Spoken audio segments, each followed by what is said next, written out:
بسم اللہ الرحمن الرحیم۔ اصول الفقہ ای ھذا اصول الفقہ او اصول الفقہ ما ہی۔ یہاں سے صاحب کتاب جو ہیں وہ اصول فقہ کی تعریف بیان فرما رہے ہیں۔ شروع میں بھی یہ بات ہو چکی ہے کہ اصول فقہ جو ہے یہ ایک مرکب نام ہے۔ اصول فقہ ایک مرکب نام ہے اور مرکب نام کی تعریف کے دو طریقے ہوا کرتے ہیں۔ مرکب نام کی تعریف کے دو طریقے ہوا کرتے ہیں۔ اس سے پہلے یہ بات بھی ہو چکی ہے کہ تعریف حد کی بھی دو قسمیں، حد کی بھی دو قسمیں۔ کون کون سی جی؟ حد اضافی اور حد لقبی۔ حد اضافی کسے کہویں؟ جی مضاف اور مضاف الیہ کی الگ الگ تعریف کی جائے، یعنی کہ اصول کی الگ اور اصول فقہ اور فقہ کی الگ تعریف کی جائے۔ اور حد لقبی کسے کہتے ہیں بھائی؟ جی مضاف اور مضاف الیہ کی اکٹھی تعریف کی جائے، یعنی کہ اصول فقہ پورے کے پورے نام کی جو ہے وہ اکٹھی تعریف کی جائے۔ اب اصول فقہ کی حد اضافی، اصول فقہ کی حد اضافی یعنی کہ مضاف، پہلے ہم تعریف کریں گے مضاف کی، اصول کی۔ اصل کا لغوی معنی کیا ہے جی؟ ما یبتنا علیہ غیر۔ اصول یہ جمع ہے اصل کی، اصول یہ جمع ہے اصل کی، اور اصل کا لغوی معنی ہے ما یبتنی علیہ غیرہ، وہ چیز جس پر غیر کی بنیاد رکھی جائے، جس پر غیر کی بنا ہو، اس کو کیا کہتے ہیں؟ اصل کہتے ہیں۔ اس کو کیا کہتے ہیں؟ اصل کہتے ہیں۔ پھر یہ جو بنا ہے یہ دو طرح سے ہوتی ہے۔ اس کی کتنی قسمیں ہیں بھائی؟ دو قسمیں۔ یہ سب کچھ پہلے ہو چکا ہے۔ تو بنا کی کتنی قسمیں ہیں جی؟ دو قسمیں۔ نمبر ایک، نمبر دو بنا عقلی۔ بنا حسی کسے کہتے ہیں بھائی؟ جی جس کا ادراک حواس ظاہرہ سے ہو رہا ہو، جیسے چھت کی بنا دیواروں پر، کہ یہ دیواریں جو ہیں یہ چھت کے لیے بنا کا کام کر رہی ہوتی ہیں۔ اور نمبر دوسری کون سی قسم تھی؟ بنا عقلی۔ بنا عقلی کی کیا تعریف ہے بھائی؟ ہاں جی جس کا ادراک حواس ظاہرہ سے نہ ہو بلکہ عقل سے ہو، جیسے حکم کی بنا دلیل پر، حکم کی بنا دلیل پر۔ آسان تھا اور یہ پہلے یاد بھی ہو چکا ہے۔ اس سے آگے پھر جی اصل کے اصطلاحی معنی، اصل کا اصطلاحی معنی۔ اصل کے اصطلاحی معنی چار آتے ہیں۔ اصل کے اصطلاحی معنی چار آتے ہیں۔ نمبر ایک قانون، نمبر دو راجح، نمبر تین استصحاب حال۔ استصحاب حال کا کیا مطلب ہے بھائی؟ جی موجودہ حالت کو سابقہ حالت پر قیاس کرنا، اس کو کیا کہتے ہیں جی؟ استصحاب حال۔ اور نمبر چار دلیل۔ اور یہاں پر کون سا معنی مراد ہے ان چار میں سے؟ یہی چوتھا آخری دلیل والا معنی۔ بات سمجھ آ گئی جی؟ مضاف کی تعریف پوری ہو گئی، مضاف کی تعریف پوری ہو گئی۔ لیکن یہاں ایک بات ذہن نشین فرما لے میں، وَتَعْرِيفُهُ بِالْمُحْتَاجِ إِلَيْهِ لَا يَتَّرِدُ۔ وَتَعْرِيفُهُ بِالْمُحْتَاجِ إِلَيْهِ لَا يَتَّرِدُ۔ یہاں سے علامہ صدر الشریعہ جو ہے یہ صاحب توضیح، یہ امام راضی رحمۃ اللہ علیہ کا رد فرما رہے ہیں۔ امام راضی رحمۃ اللہ علیہ کا رد فرما رہے ہیں۔ ہم نے ابھی اصل کی جو تعریف کی ہے وہ کیا ہے جی؟ ما یبتنی علیہ غیرہ۔ یہ تعریف اس نے کی ہے، کس نے؟ صدر الشریعہ نے، صاحب توضیح نے، کہ اصل کہتے ہیں ما یبتنی علیہ غیرہ کو، جبکہ امام راضی رحمۃ اللہ علیہ نے اپنی کتاب المحصول کے اندر اصل کی تعریف محتاج الیہ کے ساتھ کی ہے۔ اصل کی تعریف محتاج الیہ کے ساتھ کی ہے، کہ اصل محتاج الیہ کو کہتے ہیں، اصل محتاج الیہ کو کہتے ہیں۔ اور محتاج الیہ کسے کہتے ہیں بھائی؟ جی بھائی محتاج الیہ، ہم محتاج الیہ کا لفظ تو بول رہے ہیں نا، ہمیں اس کے معنی کا بھی تو پتہ ہونا چاہیے نا، کہ بھائی وہ شے جس کی طرف کوئی دوسری چیز اپنے وجود اور تحقق میں محتاج ہو تو اس شے کو کیا کہتے ہیں جی؟ محتاج الیہ۔ وہ شے جس کی طرف کوئی چیز اپنے وجود اور تحقق میں محتاج ہوتی ہے تو وہ شے، پہلی شے جو ہے اس کو کیا کہتے ہیں؟ محتاج الیہ۔ بات سمجھ آ گئی؟ تو امام رازی رحمۃ اللہ علیہ نے اصل کی تعریف کی ہے محتاج الیہ کے ساتھ۔ صدر الشریعہ فرماتے ہیں کہ محتاج الیہ کے ساتھ اصل کی تعریف کرنا یہ درست نہیں ہے۔ اصل کی تعریف محتاج الیہ کے ساتھ کرنا یہ درست نہیں ہے۔ نیند نہ کر میرا بھائی جی، درست نہیں ہے۔ کیوں نہیں ہے بھائی درست؟ اس واسطے کہ اگر اصل کی تعریف محتاج الیہ کے ساتھ کی جائے تو یہ تعریف مترد نہیں ہوگی، غیر مترد ہوگی، دخول غیر سے مانع نہیں ہوگی، دخول غیر سے مانع نہیں ہوگی۔ بھائی دخول غیر سے کیسے مانع نہیں ہوگی؟ وہ اس طرح کے محتاج الیہ کی 5 قسمیں ہیں۔ محتاج الیہ کی 5 قسمیں ہیں۔ نمبر 1 علت فاعلیہ۔ نمبر 1 علت فاعلیہ کسے کہتے ہیں جی؟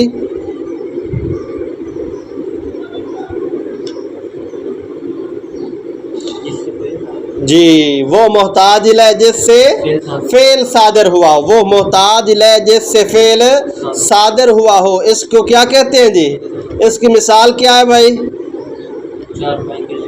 چارپائی کے لیے بڑھئی، یہ بات پہلے گزر چکا ہے۔ چارپائی کے لیے بلال خان بڑھئی۔ نمبر 2 دوسری قسم علت مادیہ۔ علت مادیہ، علت مادیہ کی کیا تعریف کی ہے بھائی؟ بھائی وہ محتاج الیہ جس سے کسی چیز کو وجود بالقوت حاصل ہوتا ہے، وہ محتاج الیہ جس سے کسی چیز کو وجود بالقوت حاصل ہو اسے علت مادیہ کہتے ہیں۔ جیسے چارپائی کے لیے لکڑی، بات سمجھ آ گئی؟ نمبر 3 علت سوریہ۔ علت سوریہ وہ محتاج الیہ جس کا وجود کسی شے، وہ محتاج الیہ جس سے کسی چیز کو وجود بالقوت حاصل ہو، وہ محتاج الیہ جس سے کسی چیز کو وجود بالقوت نہیں بلکہ وجود بالفعل ہوگا سوریہ کے اندر۔ تو علت سوریہ کسے کہتے ہیں بھائی؟ وجود بالفعل حاصل ہو، وہ محتاج الیہ جس میں کسی چیز کو وجود بالفعل حاصل ہو۔ جیسے چارپائی کے لیے چارپائی کی شکل و صورت، چارپائی کے لیے چارپائی کی۔ نمبر 4 علت غائیہ۔ علت غائیہ، علت غائیہ کی کیا تعریف کری ہے بھائی؟ جس کے لیے یا جس کی خاطر فاعل سے فعل صادر ہوا ہے اس کو علت غائیہ کہتے ہیں۔ بھئی وہ محتاج الیہ جس کی خاطر فاعل سے فعل صادر ہوا ہو اس کو، جیسے جی الجلوس علی السریر للسریر، چارپائی کے لیے چارپائی پر بیٹھنا، بات سمجھ آ گئی جی۔ نمبر 5 علت شرطیہ۔ علت شرطیہ کی کیا تعریف ہے بھائی؟ جی شاباش، جس کا وجود کسی شے کے لیے ضروری ہو، وہ محتاج الیہ جس کا وجود کسی شے کے لیے ضروری ہو اس کو علت شرطیہ کہتے ہیں۔ جیسے بڑھئی کے لیے اوزار وغیرہ ہوا کرتے ہیں۔ اب یہ 5 قسمیں ہیں کس کی؟ محتاج الیہ کی۔ نمبر 1 علت فاعلیہ، علت مادیہ، علت سریہ، علت غائیہ اور علت شرطیہ، یہ 5 قسمیں ہیں کس کی جی؟ محتاج الیہ کی 5 قسمیں ہیں۔ اچھا یہاں محتاج الیہ یہ کیا بلا تھی؟ یہ تعریف ہے۔ یہ کیا ہے؟ تعریف ہے، حد ہے کس کی؟ اصل کی۔ اصل کیا چیز ہے؟ اصل کیا چیز ہے؟ ثانیے میں چلے جاؤ بھائی، اصل محدود ہے، معرف ہے، اصل کی تعریف کی جا رہی ہے۔ بھائی جس چیز کی تعریف کی جا رہی ہو اس کو محدود کہتے ہیں، معرف کہتے ہیں، اور الفاظ تعریف کو حد، تعریف اور معرف کہتے ہیں۔ تو اصل یہ کیا ہے جی؟ محدود اور معرف اور محتاج الیہ یہ کیا ہے؟ معرف ہے، تعریف ہے اور حد ہے۔ بات سمجھ آ گئی؟ اب یہ 5 قسمیں کس کی بنی ہیں جی؟ معرف کی بنی ہے، تعریف، محتاج الیہ کی، حد کی بنی ہے۔ اب ان 5 اقسام میں سے جو معرف ہے یعنی کہ اصل ہے، جو کہ اصل ہے، ان 5 اقسام میں سے معرف صرف علت مادیہ پر صادق آتا ہے۔ معرف علت مادیہ پر صادق آتا ہے، باقی 4 پر وہ صادق نہیں آتا، جبکہ تعریف جو ہے وہ ان 5 کی 5 اقسام پر صادق آ رہی ہے۔ تعریف ان 5 کی 5 اقسام پر صادق آ رہی ہے، یعنی کہ محتاج الیہ کی یہ 5 قسمیں ہیں، جبکہ معرف محدود جو ہے وہ صرف 1 پر صادق آ رہا ہے۔ جبکہ تعریف کے مانع ان دخول غیر ہونے کے لیے یہ بات ضروری ہے کہ جس چیز پر تعریف صادق آ رہی ہو اس پر معرف بھی صادق آ رہا ہو۔ جس چیز پر تعریف صادق آ رہی ہو اس پر معرف بھی صادق آ رہا ہو۔ جس پر یہ محتاج الیہ صادق آ رہا ہے اس پر اصل کا صادق آنا بھی ضروری ہے، جبکہ یہاں ایسا نہیں ہے۔ تو غیر اصل جو ہیں وہ اصل کے اندر داخل ہو رہے ہیں، غیر اصل جو ہیں باقی 4 قسمیں وہ اصل کے اندر داخل ہو رہے ہیں۔ یہی غیر مترد ہوتا ہے، یہی دخول غیر سے مانع نہ ہونا ہوتا ہے۔ بات سمجھ آ گئی؟ تو اسی کو یہ صاحب توضیح فرماتے ہیں کہ امام رازی رحمۃ اللہ علیہ کی ذکر کی گئی تعریف جو ہے وہ بالکل درست نہیں ہے، کیونکہ وہ دخول غیر سے مانع نہیں ہے۔ بات سمجھا کہ دخول غیر سے مانع کیسے نہیں ہے؟ وہ بالکل آسان سا ہے، اتنا مشکل نہیں ہے، اس کو دل پہ نہیں لینا ہے بھائی۔ محتاج الیہ کی 5 قسمیں ہیں، ان 5 میں سے جو معرف ہے وہ صرف علت مادیہ پر صادق آتا ہے، باقی 4 پر صادق نہیں آتا، جبکہ محتاج الیہ کے اندر وہ 5 کی 5 داخل ہے۔ اب تقاضا تو یہ تھا تعریف کے معنی جامع ہونے کا کہ جو تعریف جن پر صادق آ رہی ہے ان پر معرف بھی صادق آتا، حالانکہ معرف صرف 1 پر صادق آ رہا ہے۔ تو بات سمجھ میں آ گئی؟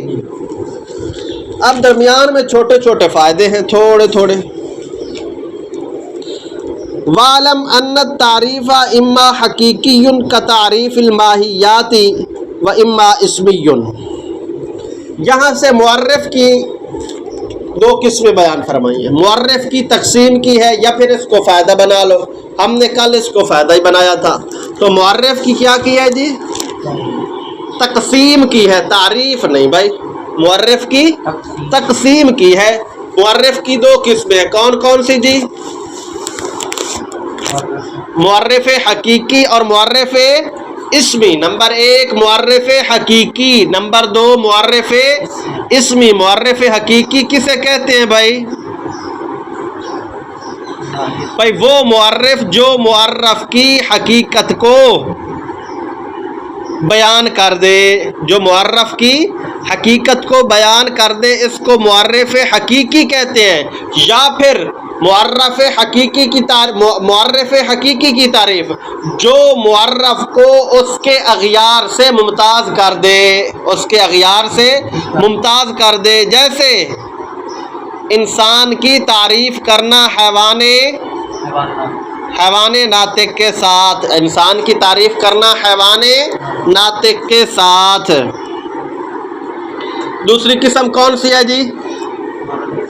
معرف اسمی۔ معرف اسمی کی تعریف کل ہم نے کی تھی بھائی 2 طرح سے۔ معرف اسمی کی تعریف 2 طرح سے کی جاتی ہے۔ نمبر 1 بھائی معرف اسمی وہ معرف ہے جس میں کسی غیر مشہور لفظ کی تعریف مشہور لفظ کے ساتھ کی جائے۔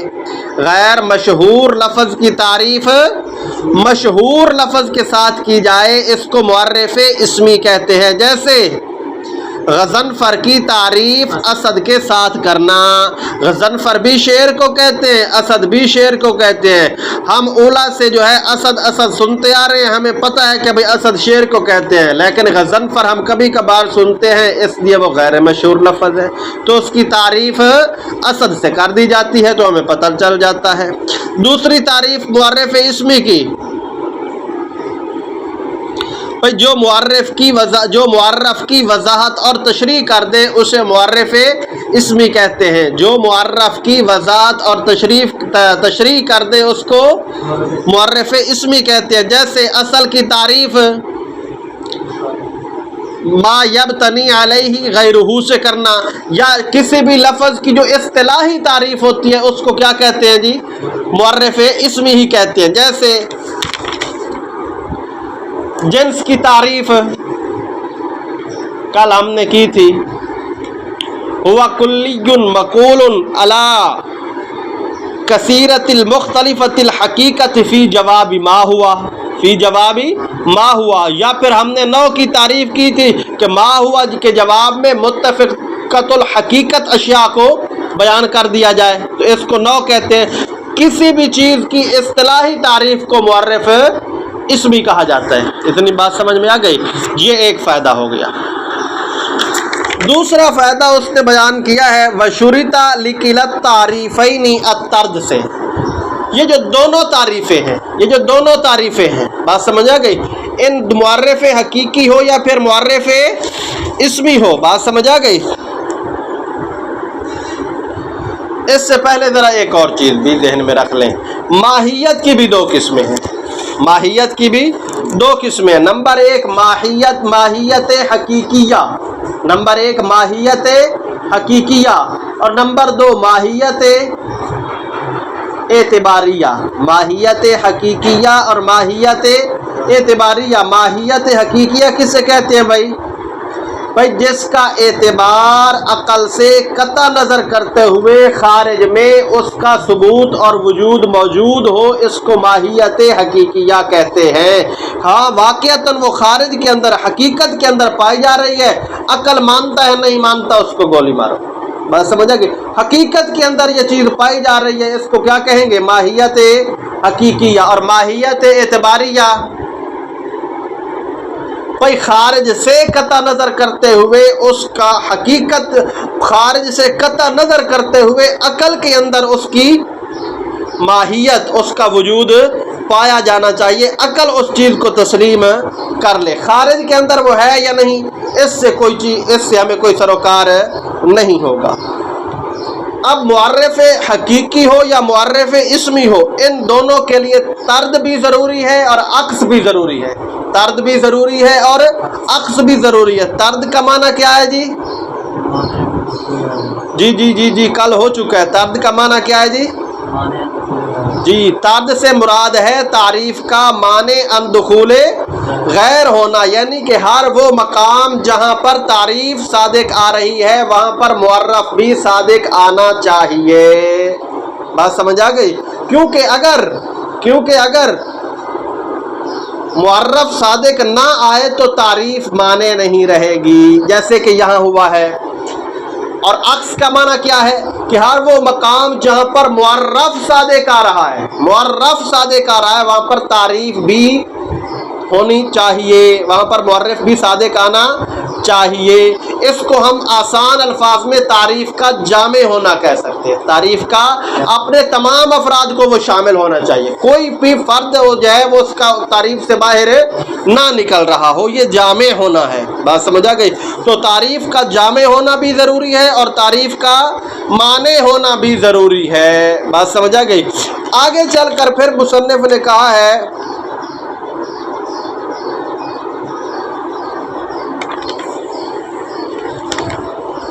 کہ یہ جو محتاج الیہ کے ساتھ تعریف کی جاتی ہے یہ تعریف معنی نہیں ہے. وہ معنی کیسے نہیں ہے وہ ہم نے شروع کے اندر اکٹھی بات کر دی ہے، صاحب کتاب نے یہ آخر میں کہا ہے. بات سمجھ آ گئے جی؟ اب اس سارے کے سارے کا ترجمہ دیکھ لیجئے.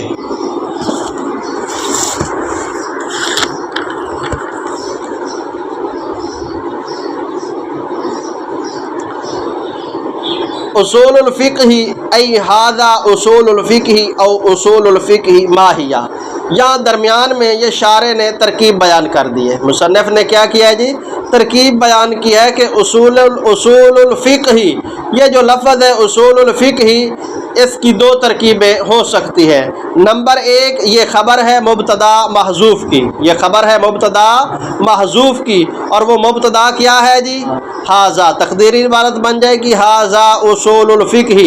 یا پھر دوسری ترکیب اس نے بیان کی ہے کہ یہ خود مبتدا ہے اور اس کی خبر محذوف ہے، اور وہ خبر کیا ہے جی، ما ہیہ۔ بات سمجھ آ گئی جی، او اصول الفقہ ما ہی، یا وہ اصول فقہ کیا ہے، فنعرفها اولا باعتبار الاضافت، پہلے ہم اس کی تعریف کریں گے اضافت کے اعتبار سے، اور پھر ہم اس کی تعریف کریں گے انہ لقب لعلم مخصوص، اس اعتبار سے کہ یہ علم مخصوص کا اب لقب اور نام بن چکا ہے۔ اما تعریفها باعتبار الاضافت، بہرحال اس کی تعریف اضافت کے اعتبار سے فیحتاج الی تعریف المضاف والمضاف الیہ، وہ مضاف اور مضاف الیہ کے تعریف کی محتاج ہوا کرتی ہے۔ پس اس نے کہا الاصل ما یبتنی علیہ غیرہ، اصل وہ ہے جس پر غیر کی بنیاد رکھی جائے، بنا کی جائے۔ فالابتناء شامل للابتناء الحسی، یہاں سے وہ ابتناء کی قسمیں بیان کر رہا ہے۔ بات سمجھ آ گئی جی؟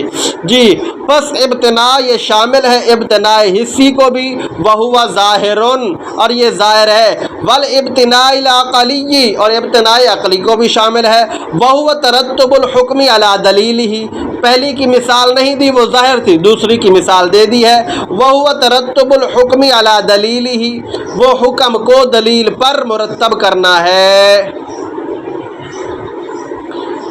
وتعریفہ بالمحتاج الیہ لا یطرد، امام راضی کا رد ہو رہا ہے جی، اور محتاج الیہ کے ساتھ تعریف کرنا یہ مضطرد نہیں ہے۔ وقد عرفہ الامام فی المحصول بہذا، امام راضی نے محصول میں اسی کے ساتھ تعریف کی ہے۔ وعلم، جان لیجئے کہ ان التعریف اما حقیقی، فائدہ آ گیا جی، تعریف یا تو حقیقی ہوتی ہے جیسے ماہیات حقیقیہ کی تعریف، یا اسمی ہوتی ہے کتعریف الماہیات الاعتباریہ، جیسے ماہیات اعتباریہ کی تعریف۔ کما اذا رکبنا شیئا من امور، جیسے ہم مرکب کریں کسی شے کو ایسے امور سے کہ ہی اجزاؤہ، وہ اس کی اجزاء ہیں ہماری ترکیب کے اعتبار سے۔ ثم وضعنا لہذا المرکب اسما، پھر ہم اس مرکب کو ایک نام دے دیں کہ جیسے اصل اور فقہ اور جنس اور نوع وغیرہ۔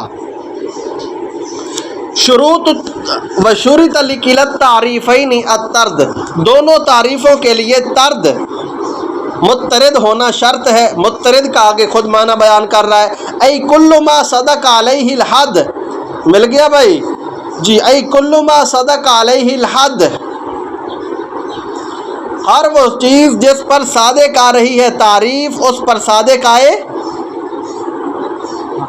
محدود، والعکس، اور عکس بھی ہے، ای کل ما صدق علیہ المحدود، ہر وہ چیز جس پر محدود صادق آ رہا ہے، صادق آئے اس پر حد یعنی کہ تعریف۔ فَإِذَا قِيلَ فِي تَعْرِيفِ الْإِنسَانِ إِنَّهُ حَيْوَانٌ مَاشٍ، پس جب کہا جائے انسان کی تعریف میں کہ یہ حیوان ماشی ہے، تو یہ تعریف مضطرد نہیں ہوگی، یہ آخر پہ سمجھاتا ہوں، رہ گیا ہے۔ ولو قیلا، اور اگر کہا جائے حیوان قاطب بالفعل لا یناقص، یہ اس کا عکس نہیں ہوگا۔ ولا شک ان تعریف الاصلی تعریف اسمی، اصل کی جو تعریف ہے یہ تعریف اسمی ہے۔